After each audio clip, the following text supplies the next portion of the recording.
Good afternoon, fellow citizens of planet Earth. Is that a good beginning? Welcome to World Law Day. The concept of Law Day as an aspiration, as a working principle, has been celebrated, as Dick said, in Minnesota since 1964.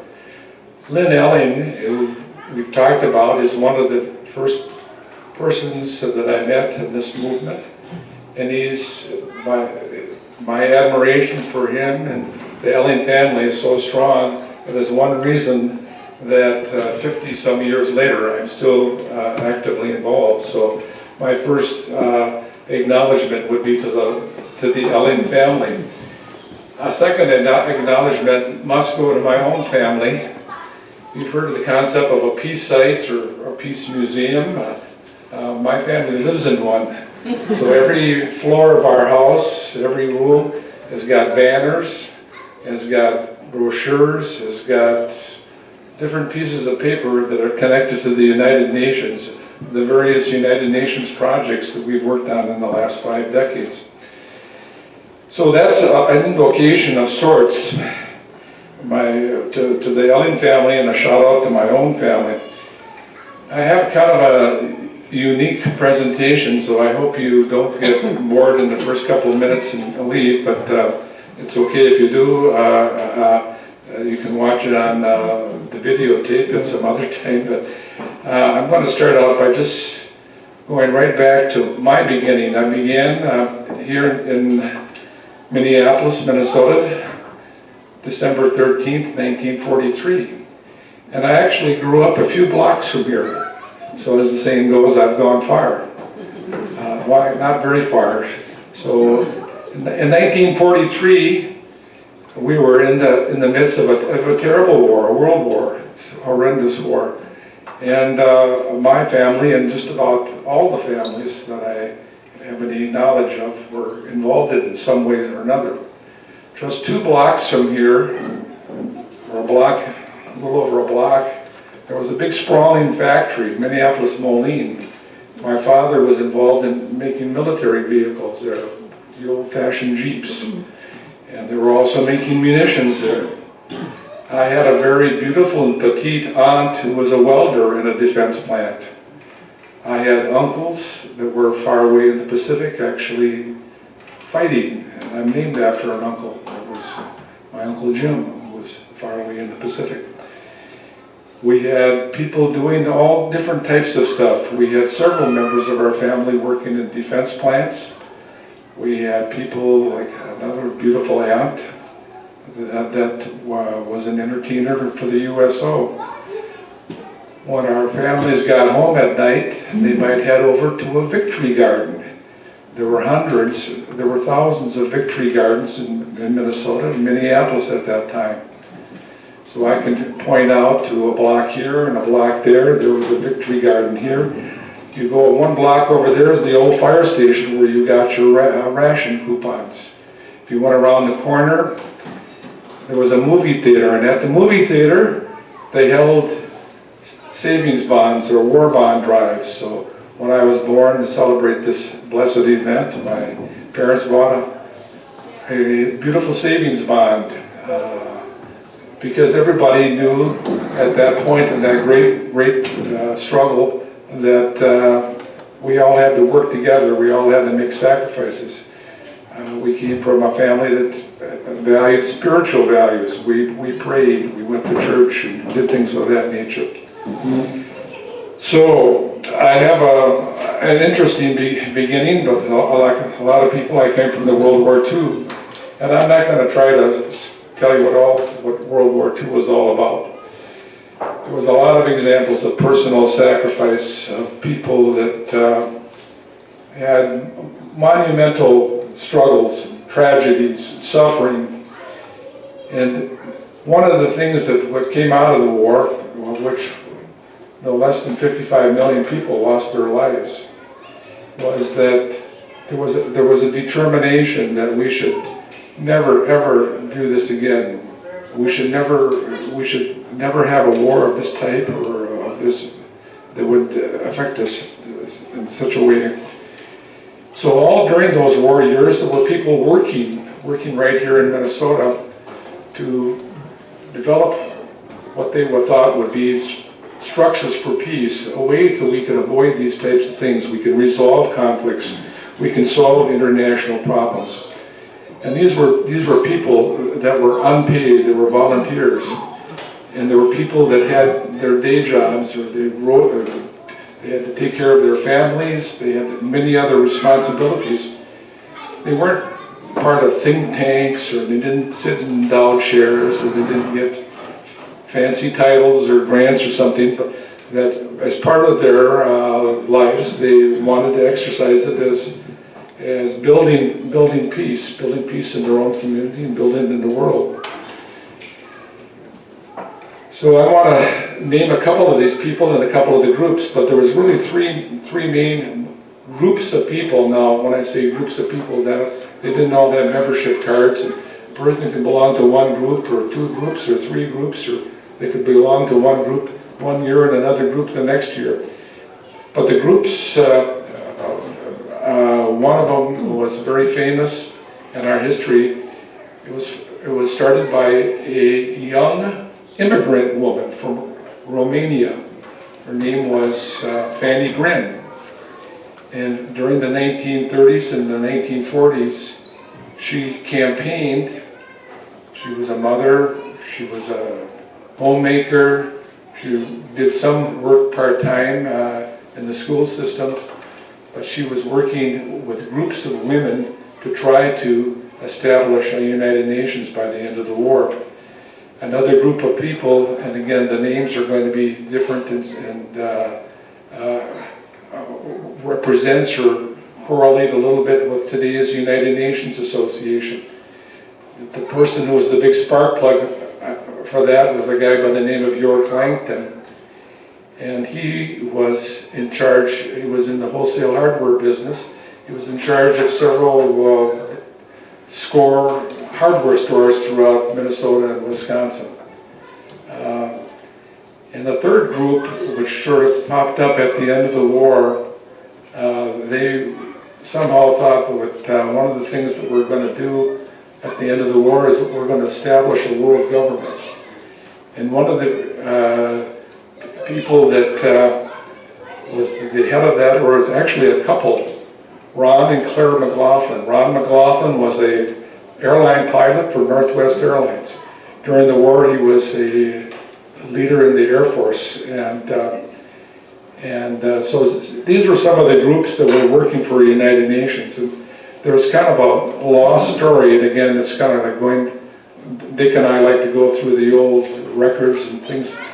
Actually, Minneapolis was considered at one time to be the location for the United Nations. And some of these very early people think, well, what better place to put the United Nations than Minneapolis, Minnesota? Because we were ready, you know, all this suffering, all these deaths and so forth. And so they went to the mayor of Minneapolis, whose name happened to be Hubert Humphrey. And they said, we ought to make a bid to make the United Nations in Minnesota. Now, the long story made short is that they did a lot of things, but the Rockefeller brothers and a lot of Eastern people thought that the United Nations really belonged in New York, and that's where they ended up. But nevertheless, the spirit was here, and it's a lot of fun to look at some of these old records and pictures of the people and their work and their activities. There's the pictures, actually full-page stories about the early work of the United Nations movement in Minneapolis. Hubert Humphrey is in it. Hubert Humphrey later became a senator, and as a senator, he did a lot of interesting things to promote the United Nations. He did so many things that some of these stories are sort of lost, but a couple of the things he did, he was on the Senate Foreign Relations Committee, and he said, I think a good place for us to have our meetings would be Minneapolis. So actually in 1954, 1956, he actually had moved the whole Senate Foreign Relations Committee to have their meetings in Minneapolis. Many Minneapolis people got an opportunity to testify at this. And again, people who wanted to speak from their heart about the need for disarmament. One of the ideas that came up in these meetings, in these discussions, was the idea of the Peace Corps. And the Peace Corps was one of the outputs of this, and Hubert Humphrey introduced the legislation for that in 1960, and later became law. The Peace Corps and all the good work they have done is a result of one of these initiatives. I'm going to kind of skip over a few things, but there was a real excitement at this time of working. You know, the United Nations was the answer, and one of the things that happened in the late 50s, I could go on. You know, there's a lot of fun stories. We'd be here all night here, but a lot of celebrities got interested in the work of the United Nations.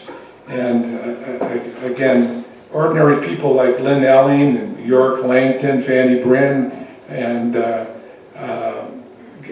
got involved in it.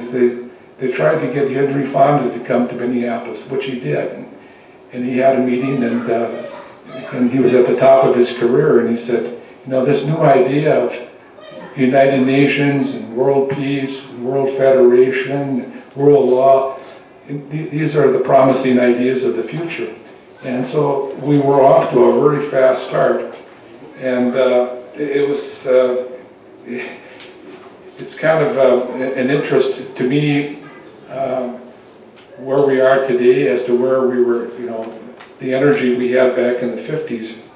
Well, actually, the person no less than President Eisenhower had the idea. It was very popular in Russia and socialist countries on May 1st, which was their Labor Day, to have big parades full of military equipment kind of showing off were very, very popular. And President Eisenhower said, well, you know, having more wars, more guns, more of this isn't the answer. You know, what makes us great as a country? And he said, well, it's our tradition of self-government, our tradition of world law. And he said, this is our answer, the answer to this arms race, which was very, very important during the 50s and 60s. It was so important that our leaders here, and I have a real nice article over there, they gathered signatures and said, instead of having an arms race, we need to have a peace race, where we're working all of our energies not to build the latest guided missile, but to find ways to create more structures for solving problems. And again, the first leader of our chapter here, the Citizens for Global Solution, collected 60,000 signatures. And they brought them to Washington. They brought them to they wanted to get to the then President Kennedy, who happened to be abroad at the time. But there's a beautiful article in the Minneapolis paper about the peace race. And again, it was initiated in Minnesota. And there's a nice picture of Senator Humphrey, the Secretary of the State, and meeting at the White House with the leader, Ron McLaughlin, the airline pilot from Minnesota, who brought the 60,000 signatures. So these were people, there would be no greater compliment to a person of working on the United Nations movement, what I call the United Nations movement, to say, you're a real builder, you're doing things, you're trying to progress the idea of the United Nations. So we have the Minnesota being a leader in getting popular support for the United Nations. I want to talk a little bit, again, specifically on Law Day. And so I've got hundreds of documents and I've got hundreds of stories. So in 20 minutes, I'm going to take a slice of this. But the slice I'm going to go down is the slice that talked about particularly the work of the World Federalists, which later became Citizens for Global Solutions, and their emphasis on world law and world law day. So again, President Eisenhower declared World Law Day, May 1st, in 1958. At the same time he did this, two very large scholars, when I say very eminent scholars, came out with a book called World Peace Through World Law. And that became the operating principles for this organization. And so the question or the answer was world law. The problems of the world were going to be solved with world law. And so we needed to have World Law Day. And I'm going to treat this in sort of a humorous manner, but they had the first law day here in Minnesota in 1964. And at that dinner, it was a very well-attended dinner. A lot of work was put into it by Lynn Elling, Martha Platt, and Dr. Asher White, who was a nuclear engineer, a medical person who was very involved with nuclear energy. So they had the first Law Day dinner, like we're having, May 1st, 1964. I went to a Law Day dinner in 1966. And who was presiding over that organization at that time was the same Lynn Elling that we've been talking about. When we went to my first Law Day, it was held at the Leamington Motel. It was presided over by the Chief Justice of the Minnesota Supreme Court. The State Attorney General was there, the head of the State Bar, the County Bar for Hennepin County, the County Bar for Ramsey County. There were several judges there. The governor was there. A former governor was there. The head of the Democratic Party, Republican Party, League of Women Voters, the mayor of Minneapolis, St. Paul, the CEO of General Mills, Pillsbury, Cargill. I guess we got all the breakfast food companies. There was a Catholic bishop, a Lutheran bishop. There was a prominent rabbi. The speaker of the editor of the Minneapolis paper was there. I'm talking about the guest list for the first or the third Law Day, of which I attended in 1966. All these people were there, and the speaker was introduced by the president of the University of Minnesota. So we hit the jackpot. It's like we won the lottery at the very, very beginning. So many people agreed that Lynn Elling was the person who was the head of the organization.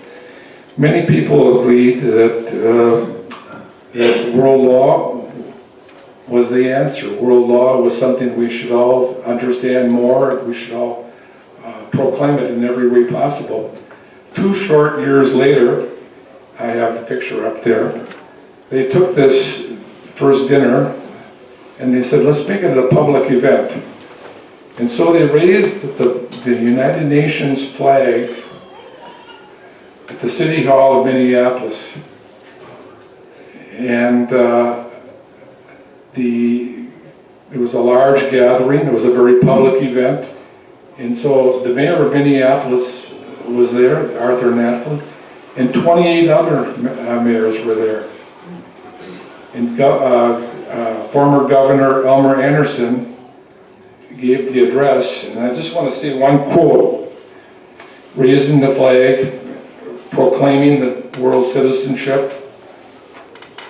I am proud to live where public authorities are courageously speaking on behalf of equal concern for all men everywhere in support of world citizenship and a world community of nations living under law. So that was in May of 1968, and there's a picture of that over there. And again, I happen to be standing in the background there. on that beautiful triumphant day. So it was a pretty exciting time to join this group of people.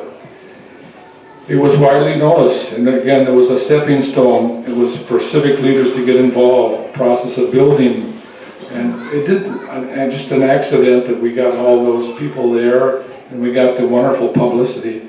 You can imagine that the people like Lynn and like the early leaders here were working, they were building relationships, nurturing relationships, they were getting the word out, they were spending part of their family time making phone calls, going to meetings and so forth.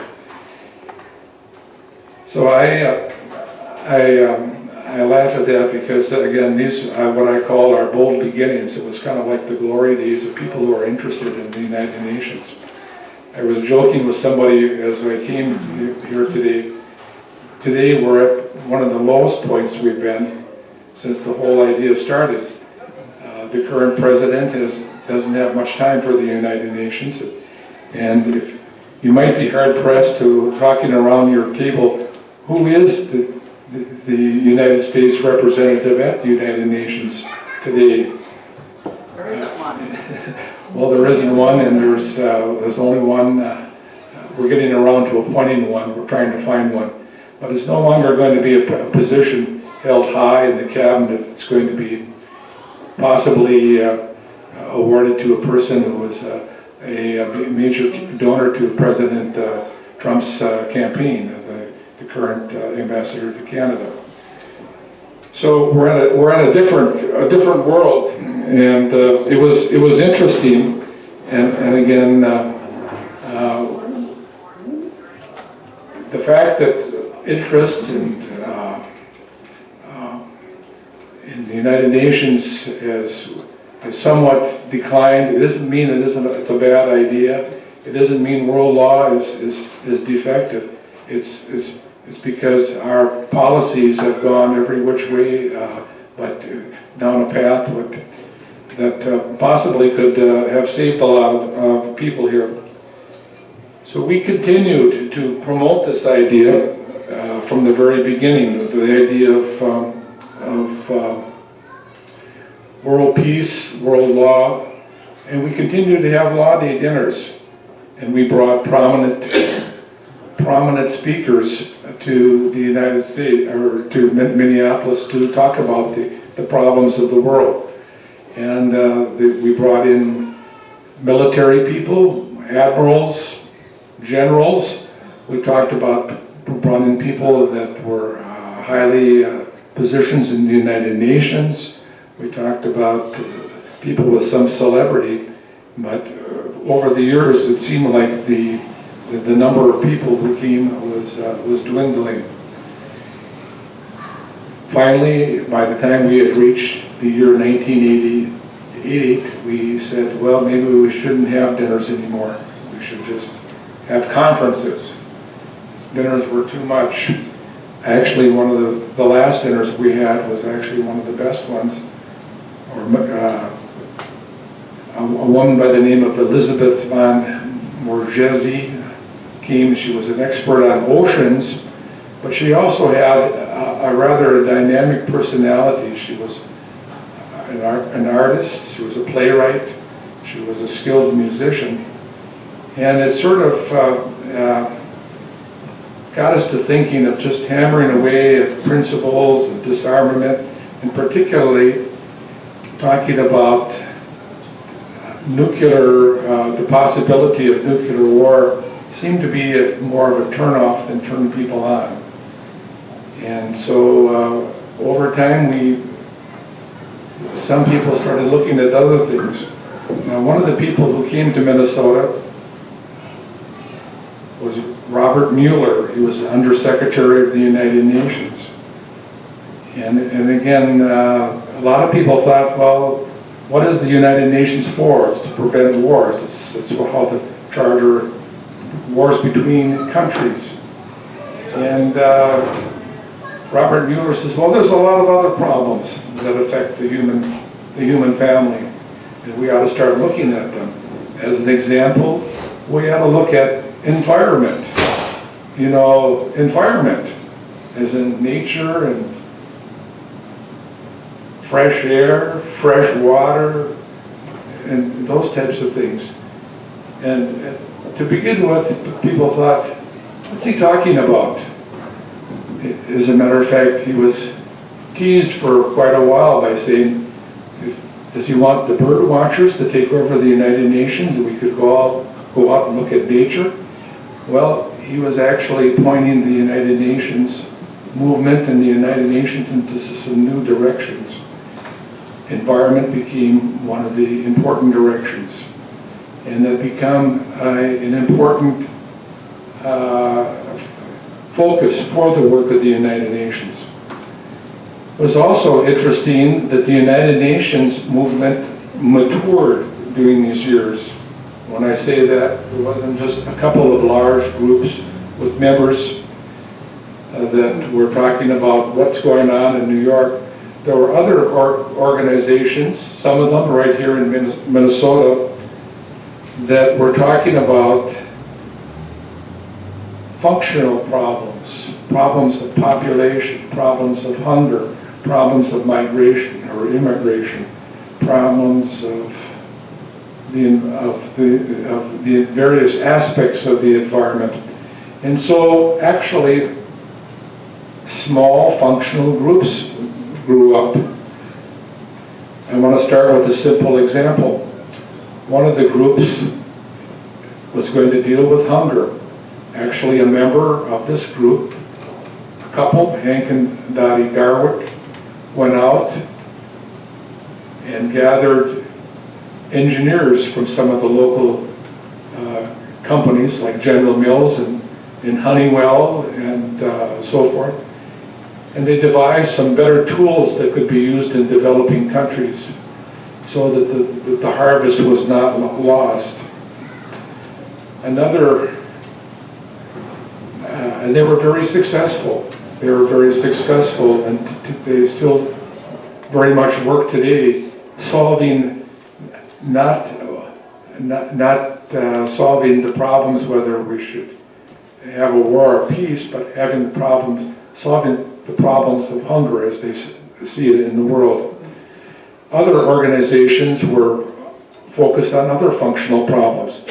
The American Refugee Committee was established in Minnesota, in Minneapolis, having to do with the problems of refugees throughout the world. And it was started actually during the days of the Vietnam War. And again, they're trying to solve a particular problem. I could talk about other groups in Minnesota that were involved in other aspects of the work of the United Nations. We had several groups that were involved with human rights. And so we have advocates for human rights. We have Amnesty International. We have groups that deal with people where human rights are violated, like the Center for Victims of Torture, located in St. Paul. Again, all these people are sort of taking a piece of the overall United Nations agenda. I have lots of examples of this. I'm going to talk a little bit about climate, but again, we have some very fine organizations. Will Steger started Climate Generation, we have Fresh Energy, and we have other people that are working about or to try to come to grips with the problems of climate change. I want to talk about that as a specific problem, as a specific example. Actually, 2 or 3 years ago, climate change was the subject of a Law Day forum. And it was actually talked about rather thoroughly at a forum. And just as a reminder, the United Nations has had a summit a few years ago in Paris in 2015, where President Obama joined 196 other countries to sign what was called the Paris Accord. We were all going to get together and as a global effort. Some people liken what went on in Paris to the united efforts we have in wartime. All the nations coming together to focus on a problem and to work together. Well, that was in Paris in 2015. And then we had a couple of elections, and one of them is we now have a new president, or more recent president, Obama, and he has notified the rest of the world that he is withdrawing from the Paris Accord effective in 2020. So in 2020, if that person becomes re-elected, we're likely to be, as a country, we're likely to be withdrawn from the Paris Peace Accord. Again, how does this relate to world peace, for rule of law? Well, when 196 countries come together and agree to take certain actions, in my mind and a lot of people's mind, that's like a world law. It's like a world agreement. It's we're all going to work together. Interesting thing about that is that a lot of people, when I'm talking on May Day, so it's a little bit revolutionary, so it's a little bit like protesting or something, don't like the idea that we may be, as a country, withdrawing from the Paris Peace Accord. So many states have decided to say, well, we don't care exactly what the United Nations is doing, or excuse me, what the United States federal government is doing. We as a state are going to continue to abide by this international agreement. And the operative word is, or the battle cry, or the cry is, we are still in. So states like California, New York, Connecticut, and on June 15th of last year, Minnesota has decided we are still in. And so I was at a meeting, it was actually at a luncheon, I think Sue was at the same luncheon, June 15th in Minneapolis, when Governor Dayton and leaders from about 70 Minnesota corporations has said, we are still in. We are going to abide by this international agreement. So it's kind of an interesting twist as the world has gone around, whether you have a feeling or an understanding that the climate is the preeminent problem, or what is the preeminent problem. Many Minnesota corporations are actually adopting the principles of the United Nations.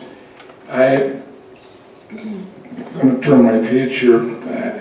I guess I'm suggesting that the actual work of the fulfillment of the goals of the United Nations are being done by a number of dynamic organizations, civil society organizations, like I mentioned, the people working on food, the people working on refugees, the people working on climate change. So the picture is somewhat changed, and so we are now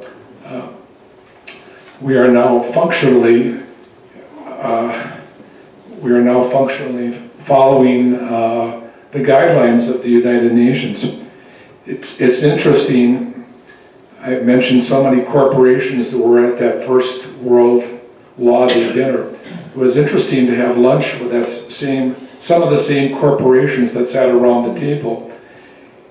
And we talked, and if you looked at now the annual reports and the websites and so forth, these same corporations, they are advocating and declaring themselves willing and ready to fulfill the goals of the United Nations. I picked off as an example, because it's a good one, General Mills. In General Mills' website, and it's also true of 3M and many other companies, they say on their websites that we are world citizens. We are global citizens. we are supplying the world with healthy food or healthy products. And in their reports, they talk about how they are doing this. And General Mills is a good example. They're making their foods, or trying to make their foods more nutritious, as they say here. 85% of their foods, they change the ingredients to make them more nutritious. This is odd, they're using less energy and they're using more renewable sources. That the head of the General Mills recently made a statement in the Minneapolis paper. We started out as a company making products with water power. We hope within a very short amount of time that all of our products will be made, the electricity from all of our products, all of our factories that make our products will be wind powered. So the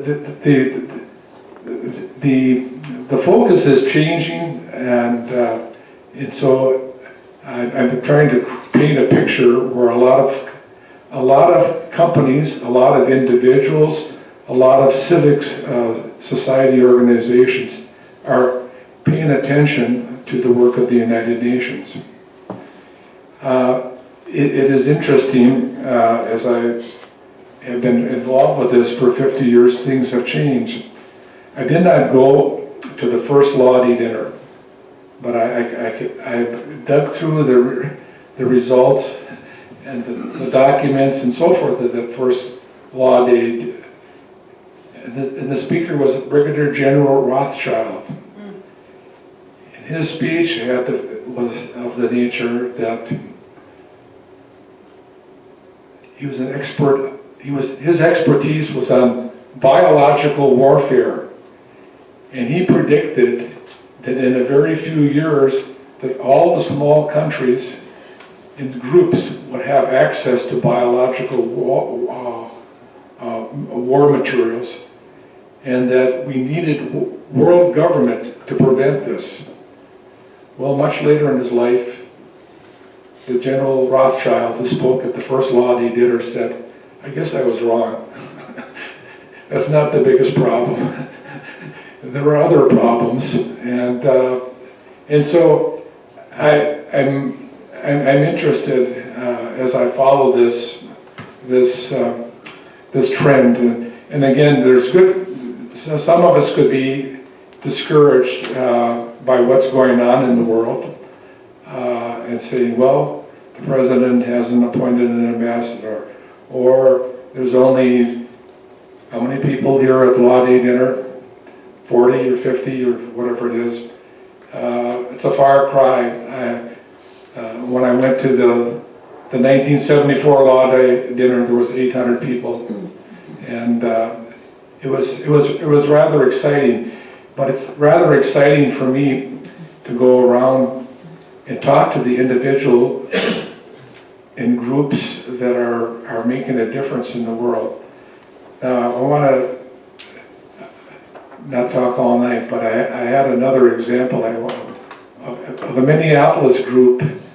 Again, it's really quite different, but it's quite uplifting. Again, a person who may be known to many of us, Mel Duncan. He was one of our members of either the United Nations Association or the Citizens for Global Solutions. He's spoken to us, but around the year 2000, they come up with the idea of the so-called non-violent peace force. And the idea was to train unarmed people to go into some of the trouble spots of the world. Obviously not everyone.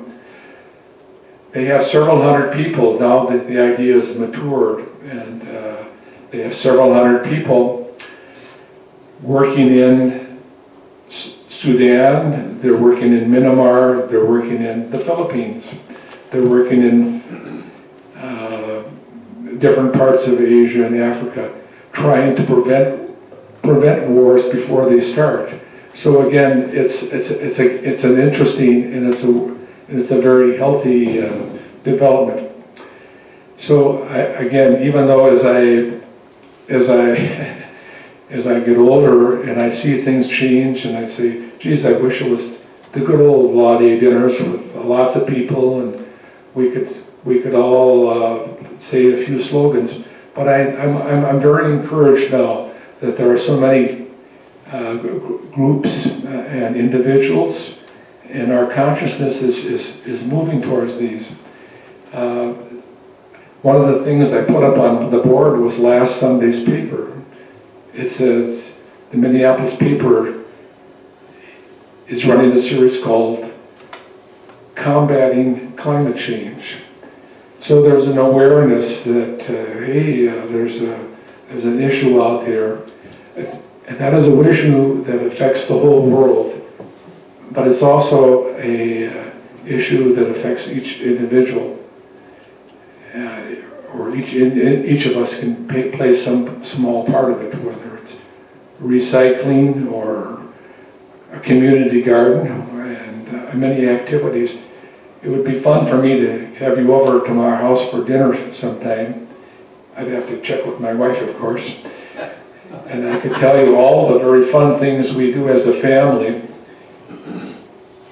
All the fun things we do as a family with the mindset of being a world citizen.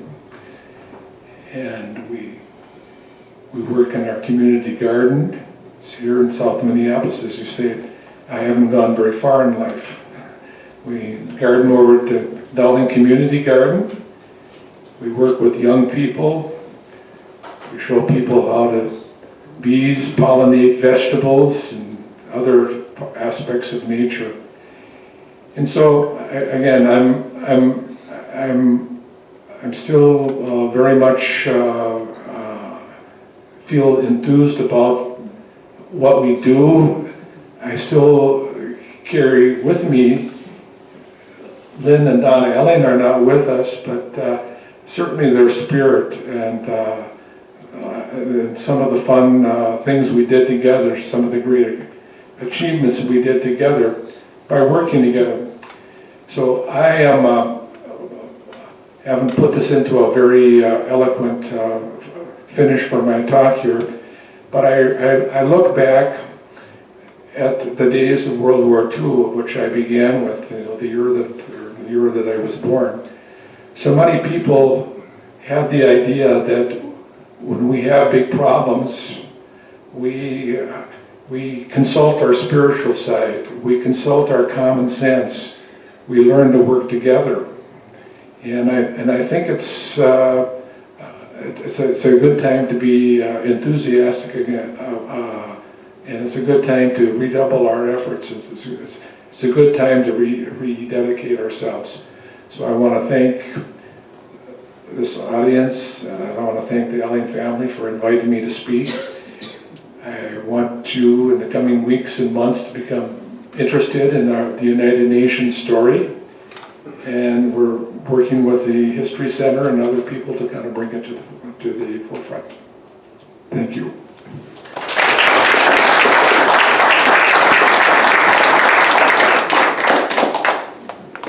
Anybody want to ask me a question? Christy wants to say something. Oh, Christy wants to say something. Well, no, I think we should take questions. Oh, take questions. Oh, okay. But first, I just want to say thank you very much, because that was an amazing lesson for all of us. I was just listening to your every word, and I learned many things that I hadn't known. I didn't know that they were trying to get the United Nations here to Minnesota, so I want to dig out more research on that.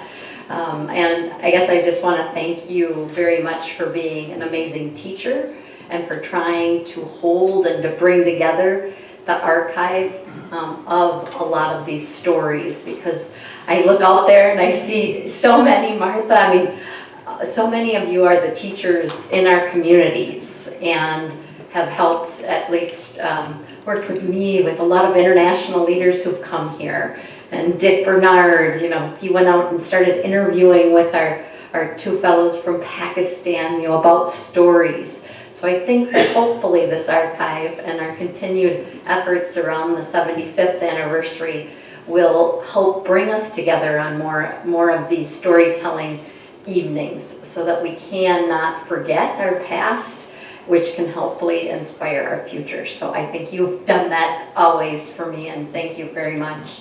And Lynn Elling too, I was with International Fellows, and Lynn at one of the teaching sessions, and I think Martha, you probably were there too.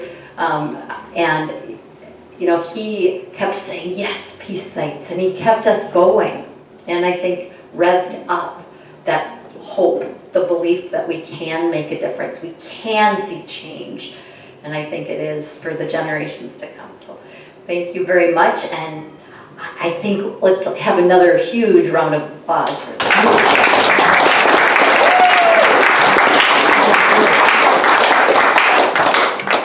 Oh, thank you for the kind words. Again, I'm not a teacher. I'm very happy to be, actually it's more of a Scandinavian sense or feeling. We talk about a learning center, learning circle. And I talk about that. We have a website where we talk about native plants and pollination and so forth.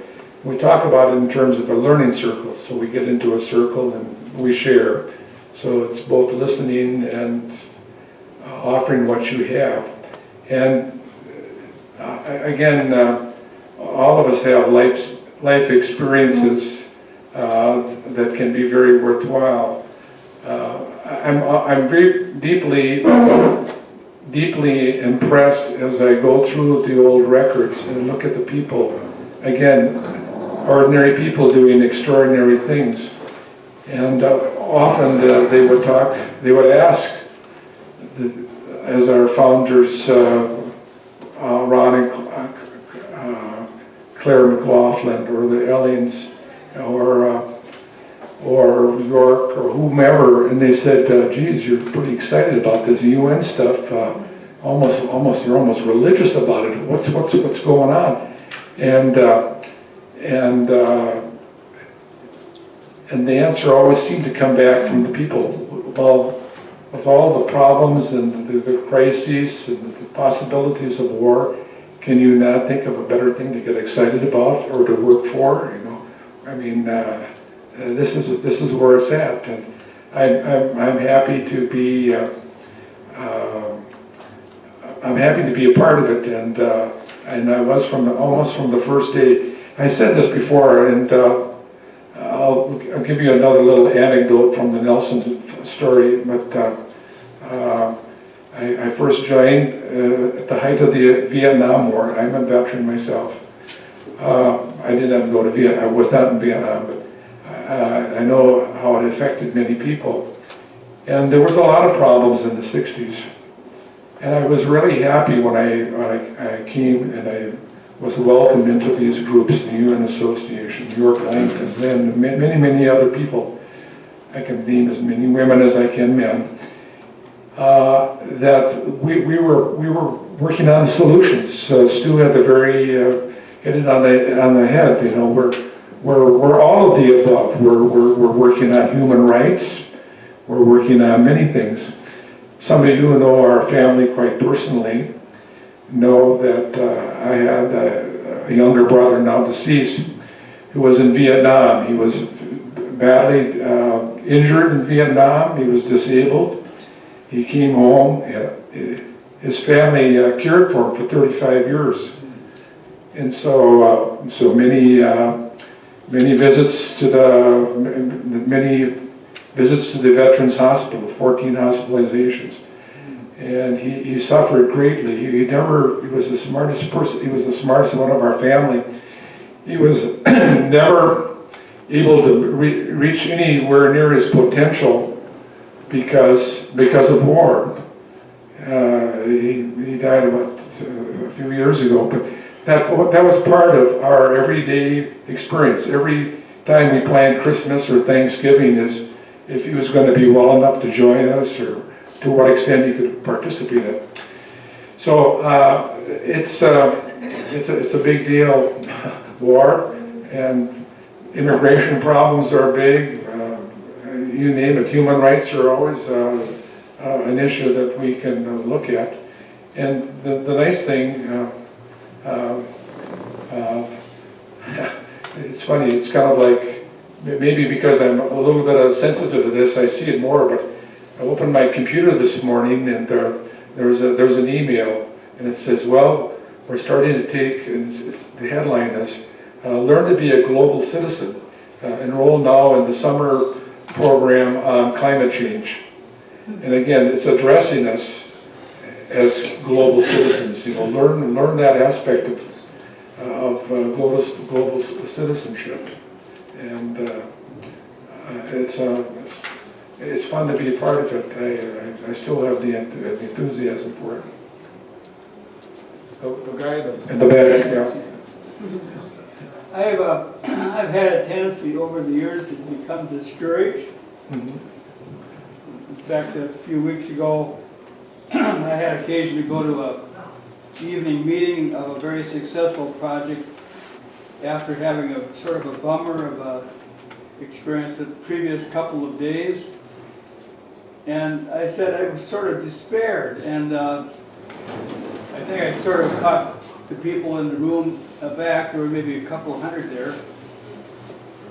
And I'm wondering if you can reflect or remember at all characteristics of people that you knew who were leaders, your York Langton, how they went beyond discouragement, because they certainly were discouraged, I'm sure, in their work.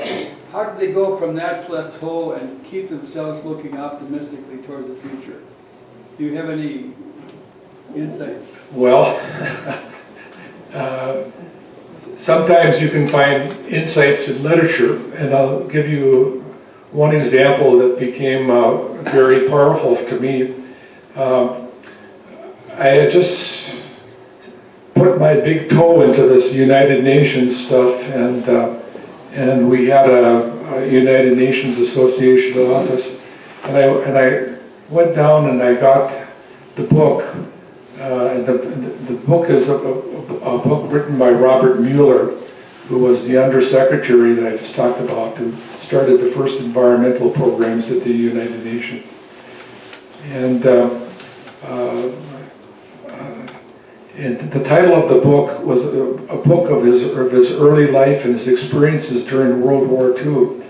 And it was, the book has happiness in the title.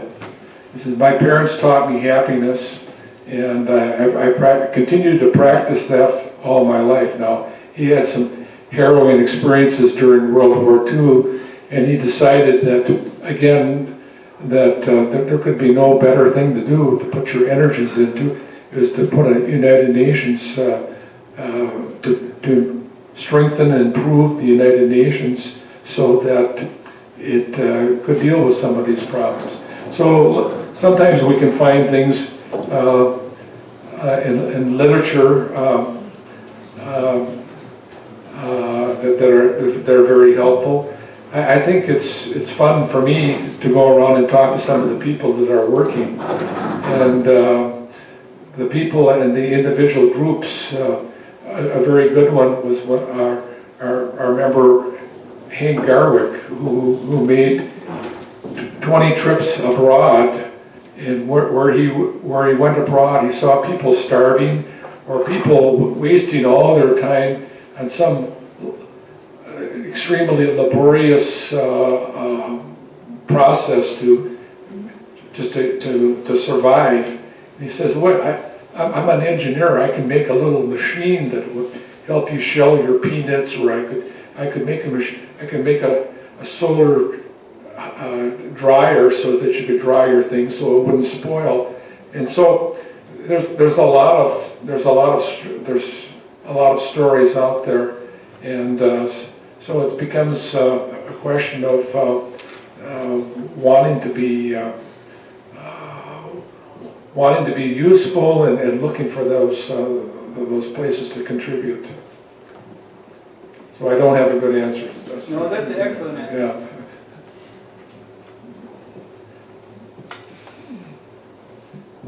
Well, we're all. I was going to say there's one one late person to dinner here who's gonna have a question. Did you have a question, young man? Who's the young man? Yeah. Jim, I knew there was something special about you.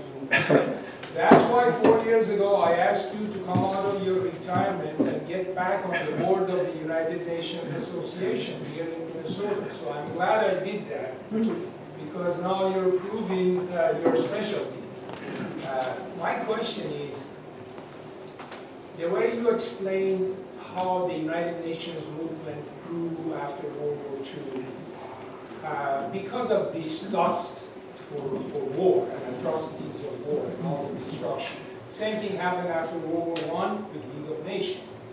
But would you say another reason was the interdependence of nations of the world, where Europe needed America, America needed Europe, markets were growing. This interdependence has reduced the possibility of war and killing. Can you imagine, like, for example, of course with this president we don't know, but can you imagine like Canada and the US or Mexico and the US going into war? Because they need each other so much.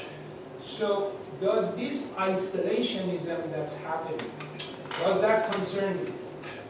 Well, a lot of things concern me, but there's always the possibility for war. And as a matter of fact, as I sat down with the head of the Nonviolent Peace Force, Minneapolis, and I said, well, you know, for the last many years, many of the wars have been civil wars. Groups within Syria, groups within Myanmar, groups within the Philippines who are at war with each other. And that's why it's refreshing that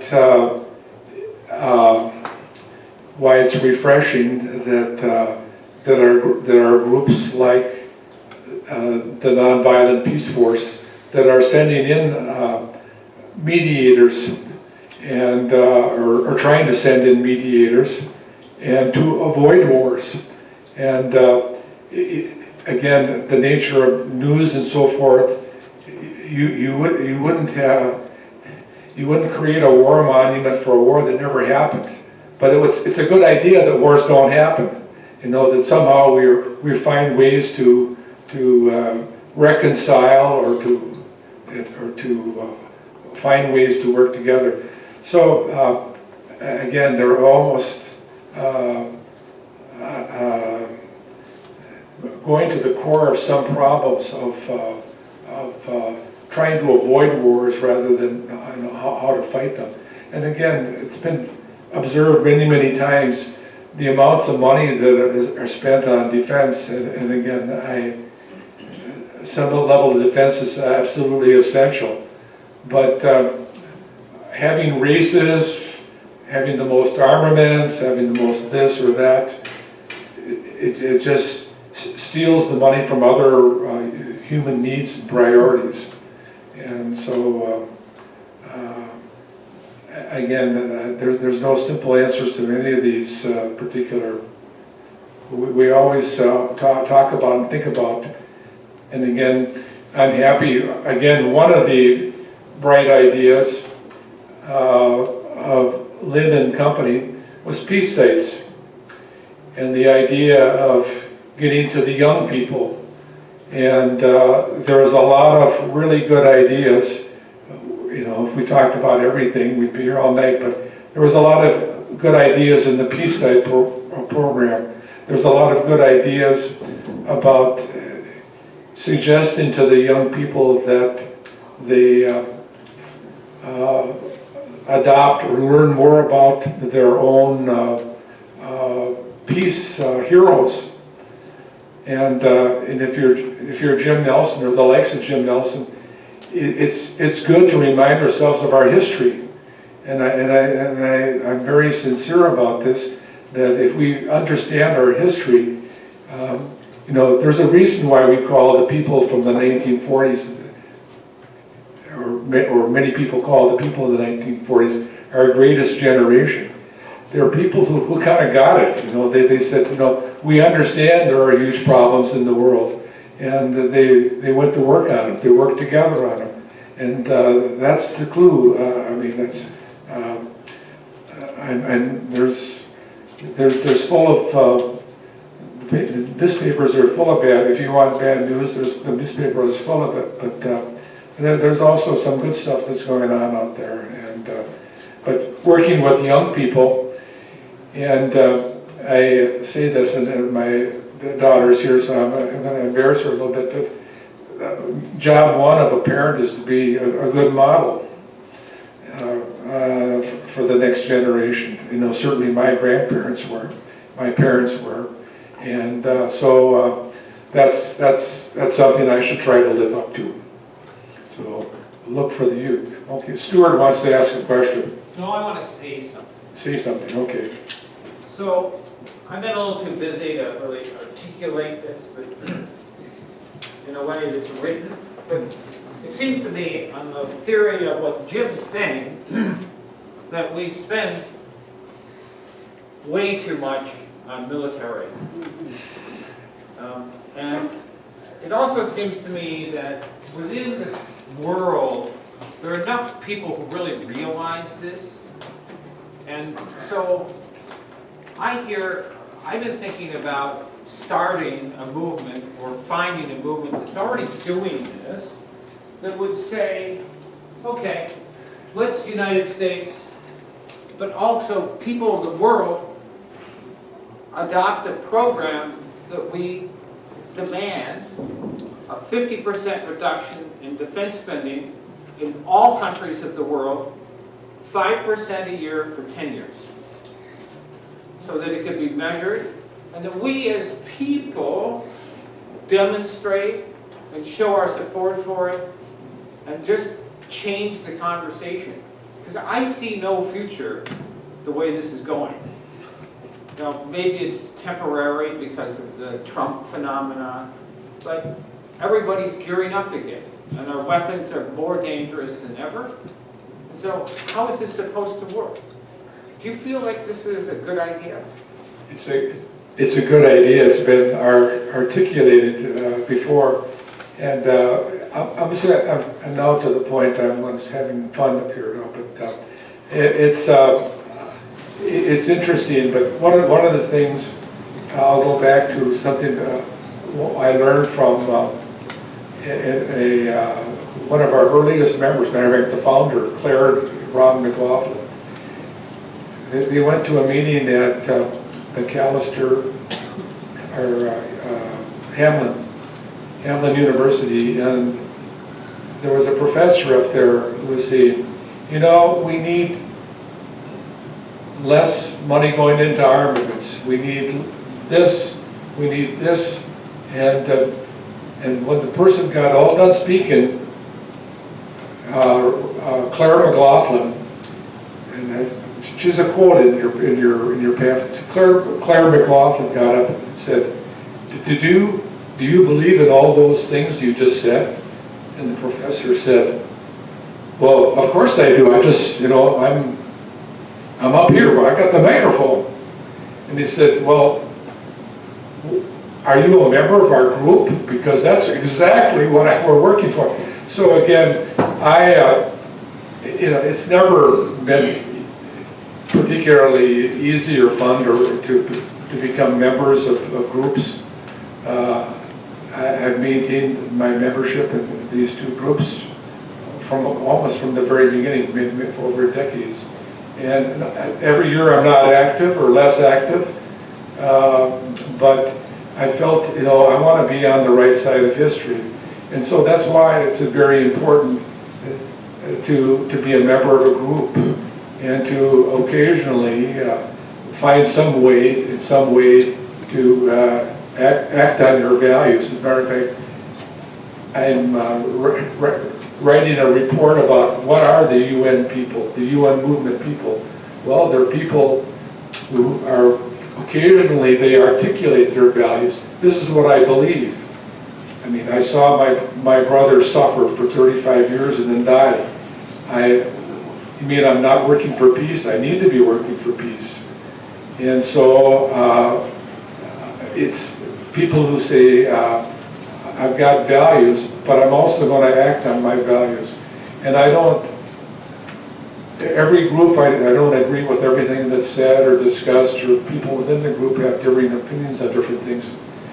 But I've hung on to my membership, and I've occasionally showed up and given support or to people who are doing great things. It's funny, again, I'm sort of, as I go through some of this stuff, I chuckle at some of the things that we did. Now, I'm just going to go back to Lottie for a second, because I asked Lynn's daughter about this earlier, but I've been to probably more Lotties than anybody. I'm the living experience. I was with Lynn Alling at the Mall of America 25 years ago today. 25 years ago today, we dedicated Mall of America as a peace site. I was also with them a few years before that in Minnehaha Park. And I was trying to say, what were we doing in Minnehaha Park? Dedicating it's kind of like, don't I have anything to do, or things like this. But again, that's part of being a believer is to have ideas, and you can go to a lot of meetings and you can learn a lot of things, but at some point, in some small way, you've got to go out and plant a tree or help somebody and say, okay, I'm going to be a world citizen today, and I'm going to have a little less impact on climate or in some way. One more question. What, you get one more? That's it? No, there's no more questions. One more question. Okay, this is it. Okay, well, this is more of a comment, I think, and maybe you have more to say about it. I'm very excited about the young people who have gone into Congress. Ocasio-Cortez is just an amazing person. She had a big show on MSNBC, and Chris Hayes moderated it. The people, started bad-mouthing the president, and she said, no, not in my rallies. That's in other people's rallies. Right. I'm going to set a standard for that. This woman has surrounded herself with people who know so much about the environment. The Pentagon for years has known that environmental change, climate change, and cybersecurity were the two major areas of peace. The need for prevention of war would be to take on these two. That's where all the struggles are coming. People have to leave their homes. Syria had a drought, a terrible drought. That's where the war in Syria started. And I think you're really on the right track with this environmental stuff. But I'm excited with what I see with young people. They're numbers of them are becoming much more enlightened and active.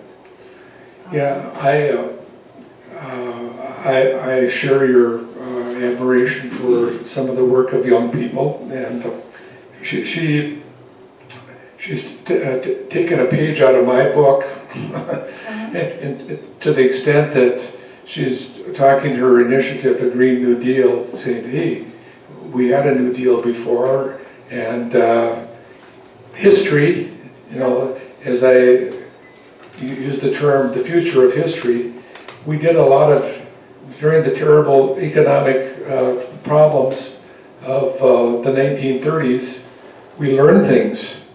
We worked together. We went up and planted several millions of trees in northern Minnesota, and we built roads. It's kind of like, oh, the idea of bridges is a new idea. Well, we did a lot of that during that period, and then we sort of got distracted or on some other things. But that's. Yeah. I'm all for that impulse. And it's smart what you say. Yeah. Reuse the old language that worked and just bring it more into the future. You've got my vote. Okay.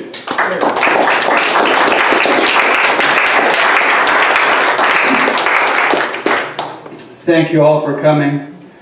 I think I'd like to encourage deep conversation outside of this meeting about how does one continue traditions like this, or if these traditions should continue.